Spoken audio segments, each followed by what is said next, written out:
An American homosexual poet once described Chicago as hog butcher to the world, or words to that effect.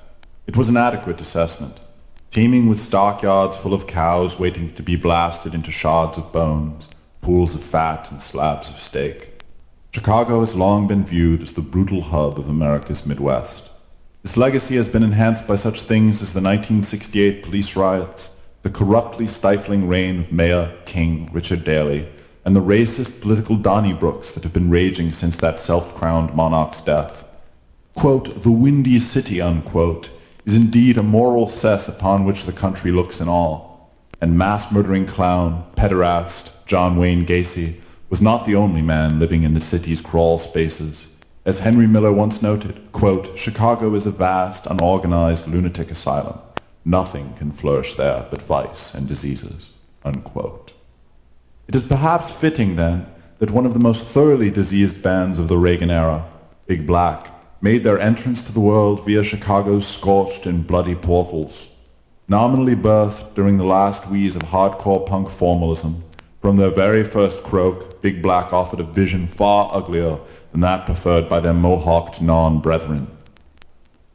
A front the walloping thud of a drum machine, its dials turned to destroy. Big Black began setting collegiate panties adrip in 1982 with a smorgasbord of heisted guitar riffs and squealing cuss shouts of pure loose aggression. Initially a studio-only project, the band became an actual performing entity, fueled by barbecue ribs and inexpensive beer a year after their inception. The records and live shows that followed were monolithic mud rustles through a valley of gnarled and asymmetrical ginch-crave. Thump followed peal, followed scream accusation, followed the bup of exploding fireworks, all filtered through a screen of undifferentiated cunny crave. Several clever boy crack monsters passed through the ranks during their nascent period, but after their second EP, Big Black found linear stability as a trio, with Santiago Durango on big guitar, Dave Riley on bass, and Steve Albini on small guitar and vocals. Big Black cut a rug that many were compelled to beat.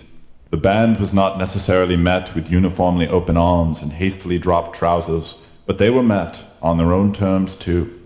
Eventually the idiot masses were swayed by the gigantic cudgel of Big Black's noise. It was, after all, nigh and impossible to duck. Now, just as many have become ready to offer their flesh as sacrifice, Big Black have, somewhat perversely, decided to pack it in. Dave will return to Barber College, Santiago will undertake legal studies, and Steve will once again be found pimping a string of new wave hoes near Chicago's Convention Center. To quote a great philosopher whose name escapes me, quote, what was will never be again, unquote, or something.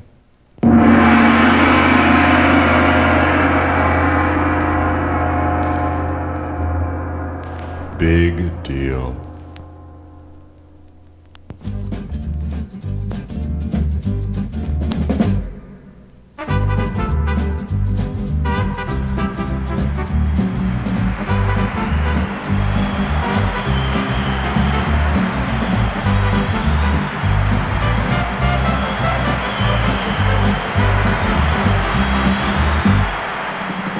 Howdy, partners. So, what do you fellows hope to accomplish by this publicity stunt? I refer, of course, to your highly theatrical breakup.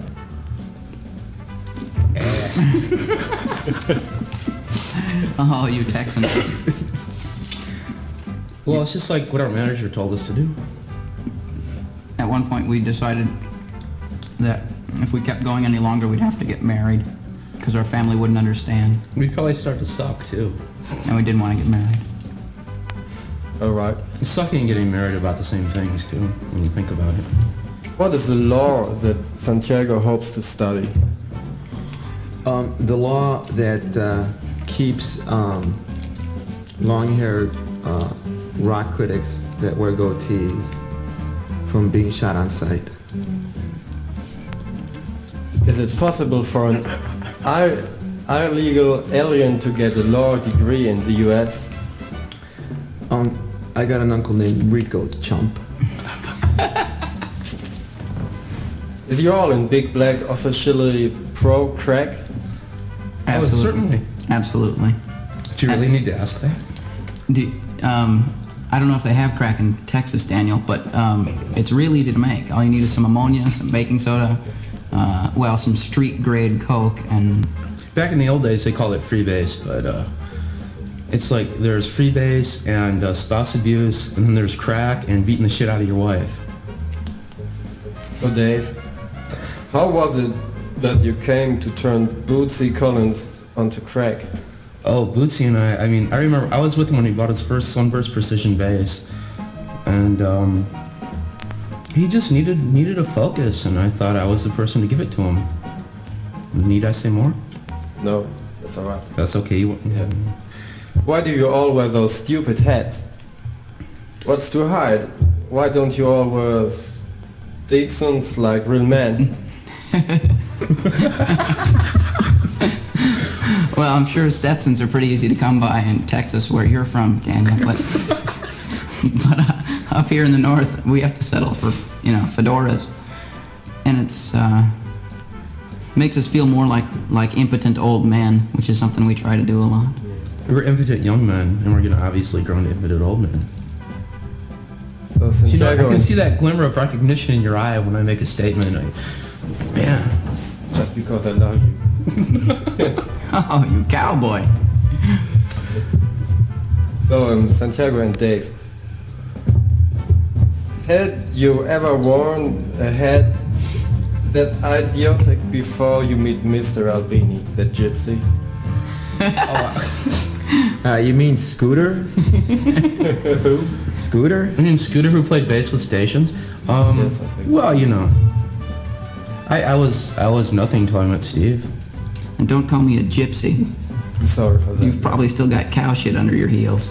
Yeah, okay. Do it again. Santiago and Dave, is it true that you all had to grab the youngsters with Montana Bighorn sheep prior to playing your first live show with the band? Yeah. That's all I could afford to eat. It's Rocky Mountain oysters was basically a delicacy. At least I thought it was a delicacy until I was about 13 or so. And then they told you it was just cow balls. But I had no problem with that at all. It's like I said, it's what I could afford. That's my background. I'm very proud of my background. I hope I never forget where I came from. Unfortunately, it's all been downhill since then. Since you grabbed the oysters? Since I grabbed the oysters. What involvement did you have with bands prior to Big Black? What bands do you all I draw? blew Vic Bondi once. Oh yes? Yes. What was the second part? It was very bitter. What bands do you all draw? C-H-A-V. What? Oh, W, chaw. Chaw. What brands do we chaw? Oh, what chewing sorry, tobacco? What brands, sure. What brands do you all chaw? What chewing tobacco? You Texans, you're so obsessed. I'm a red man. Man, myself, I chaw red man. I think Santa's Days O' Work tobacco. Sometimes Acme. Acme. What about you, Beechnut Me? Plug? Just lick my hands after I whack off. You can't chew on it much, but it packs a wallop with me. Santiago, how many bands are currently playing your riffs? Oh, now you've asked a question. How many stars are there in the sky? Who knows? How many grains of sand in the Sahara? Well, How many writers from Boston with goatees? where did the band's name come from? Had you originally envisioned... Fuck it. Yeah. Had you originally envisioned it's a funk band? Do you will play only squaw dances? Yes, we call ourselves Big Black mainly because it's a short name that fits well on a square dance poster. A Which barn of them? dance. Yeah. Which of your songs is it that reminds me of Wooly Bully?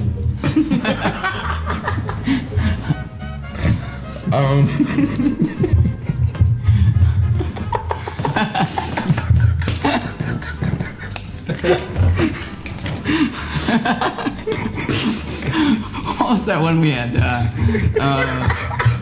Woolly fascist dictator obsession. Something like that. Woolly small town massacre. You know, when you put your heart into putting out these records, though, it all melts into one big good thing that you like evacuate into the universe. Shh.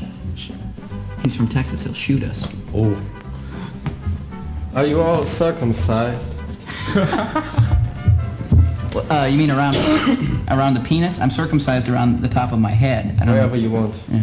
See, my father circumcised me with his bare teeth, but I guess that's just because I'm Polish and Yugoslavian. So. Yeah. Why are you asking? The fucker choked.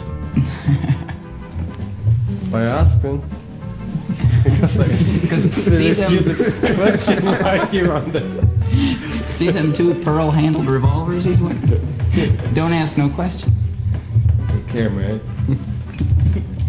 Which of you has the largest penis? Me? Dave. Oh, When you roll it I out would there. know that. Yeah, I'm kind of... Let me rephrase that. How long is a penis on one of your ranch hands? Roll it out, Dave. Does the longest penis also carry the most notches? Oh, yes. Apparently, we've witnessed a few notches. Which penis has the most festive name? Mine. Oh, yes? I always thought mine. Mine is Skipper. What's yours? Oh, Lord. It's all Skipper. And the rest Skipper, of what's the yours? band.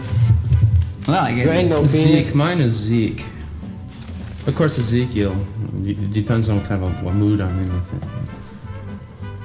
And I'm undecided between Alfalfa and Thor. Okay, the band is fairly notorious for roping and branding the girlfriends and wives of colleges. What were the most interesting experience in this area? We all once trained the future wife and present wife now, but she was a future wife then of a name fanzine writer from Boston. Yeah, as a matter of fact, that Who was likes, he likes to chop wood up in Vermont. yeah, that was quite a tag team we pulled on her. We bent her over the hood of a taxi cab and stood in a long line. It was us and the entire audience from a gig in Boston. And he still refuses to either bathe or shave. And I would like to know, how was it with Nancy? Nancy? Nancy? Which Nancy? Reed? Those smart women. You don't want to fuck those smart women. They want you to buy them breakfast and all sorts of other ridiculous shit. You guys are all kind of shrimpy to be sashaying around as high-stepping as you do. Have you often run into trouble because your attitudes are so much bigger than your dungarees?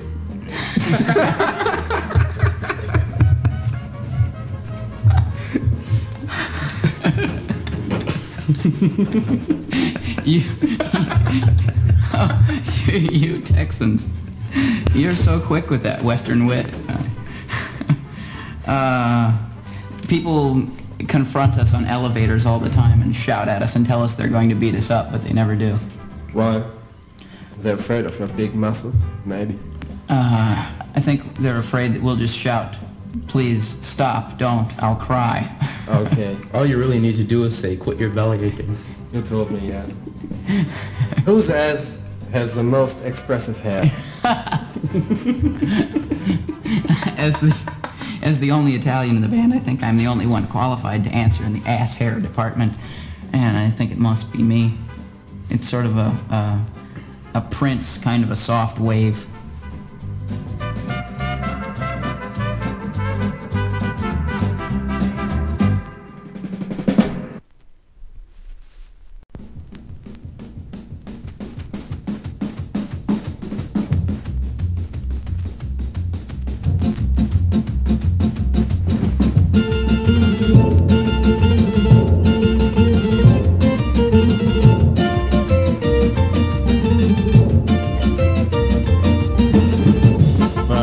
Beans and rice.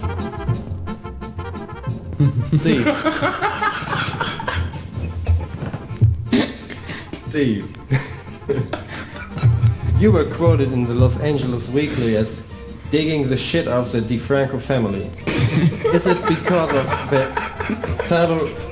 Italo-American heritage?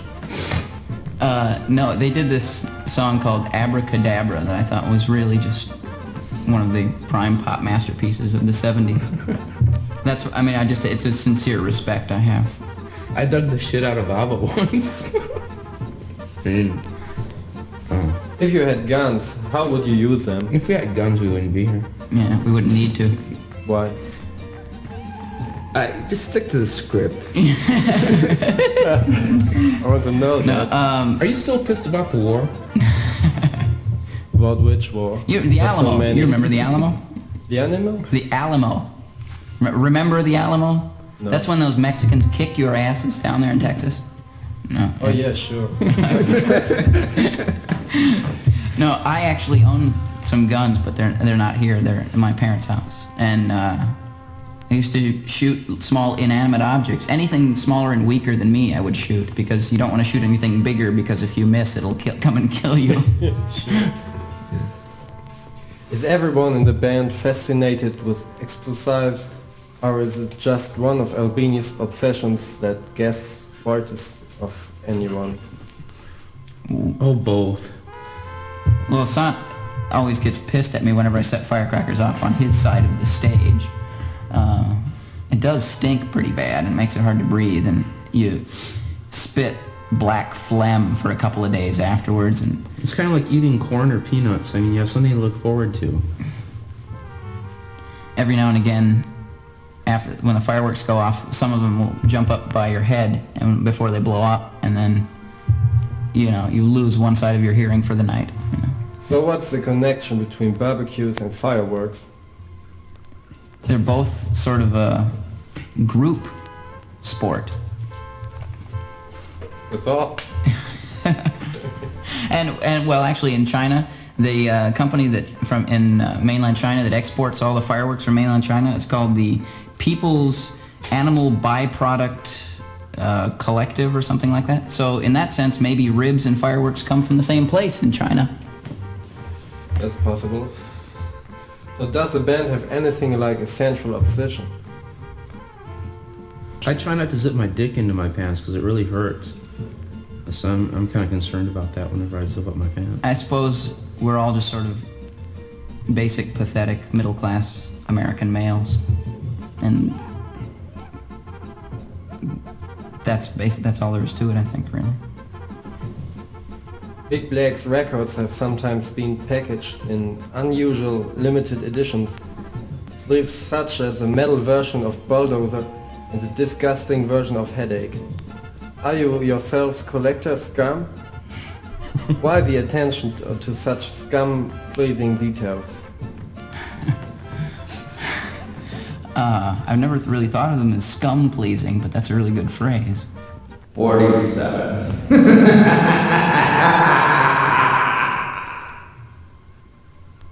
Huh?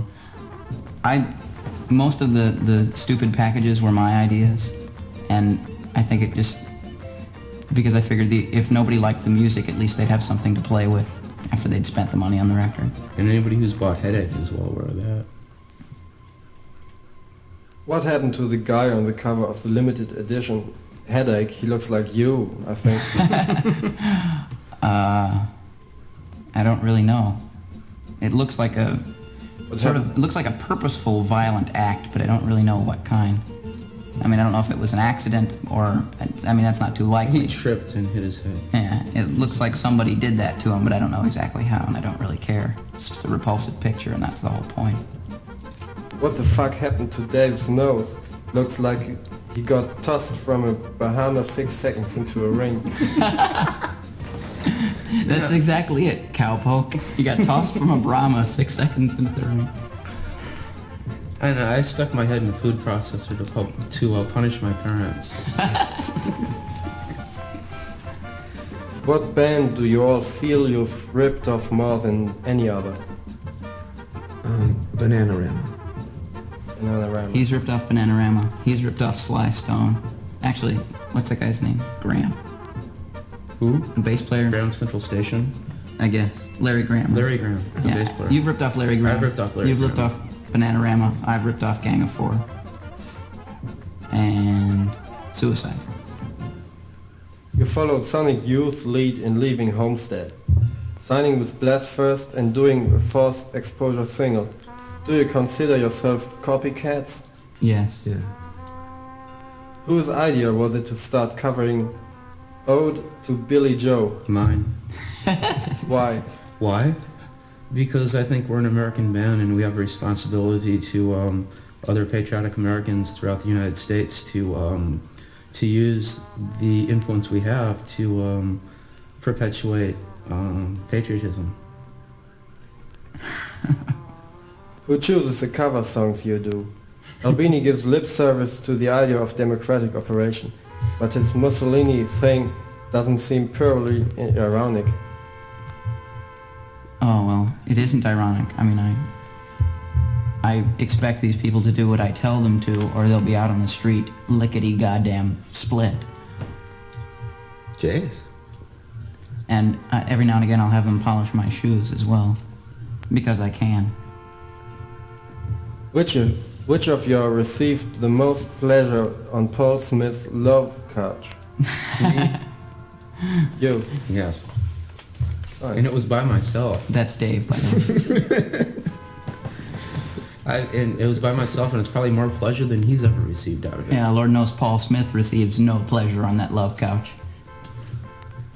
Is Big Black a product of Chicago's culture? I think a little bit, at least as much as it's a product of American culture in general. Chicago specifically has its own perverse version of American culture, but yeah. I've heard that after Jeff Bizzetti left Big Black, Steve began attacking his sister in print. Is this an accurate summing up of the situation? I see. It wasn't so much of an attack as a love poem. That was Steve pitching woo at her in his own demented way. Pitching wild woo and failing, falling flat on my face. I was spurned. Is it true that Steve's attack of Miss Bizzetti caused Big Black to be banned from all of Chicago's heterosexual diaries? Yes, we wouldn't know because we never went to those anyways. If you know what I mean. We don't go to places that would ban us, so it doesn't matter. If your mom had cancer and filleting Joe's stomach in the back of the Clash tour bus, world cure her forever, would you do it if you had to swallow?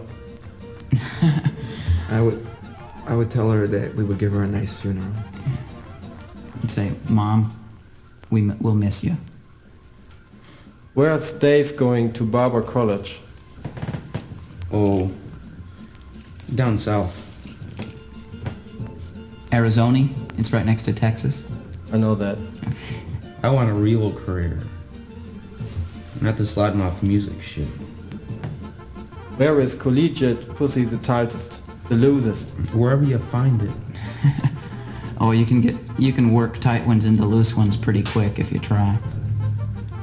Steve, what's the story on the Whole Lotta Love session you recently did with Pussy Gallo's panty girl Christiana?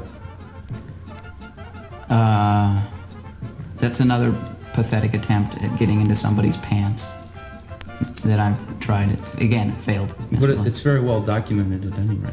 There's some more pitching of the woo. Big Black seems to have been constantly asking the question, how hardcore are you, Shorty? Is there anybody you think able to carry on this tradition? In terms of just nastiness of the sound, yeah, recently I've really liked things like Head of David, Killdozer. I personally like Pussy Galore a lot. In terms of attitude, there's always going to be people like us that just want to really ram it down people's throats. Steve, some of your lyrics burn with hatred for rural, small-town living. Do you feel that urban living is somehow better? I would take issue with saying that it reflects hatred for small-town living. I've lived in small towns, and it's not so much fun, but I think it's more just a reflection on small town living. Sometimes ugly, sometimes nice. Basically, the point of that stuff is that the whole range of human experience happens everywhere. It happens out in the boonies, it happens in the cities. You find urban problems out in the mountains. You find hillbillies in the cities. That distinction doesn't really mean anything anymore.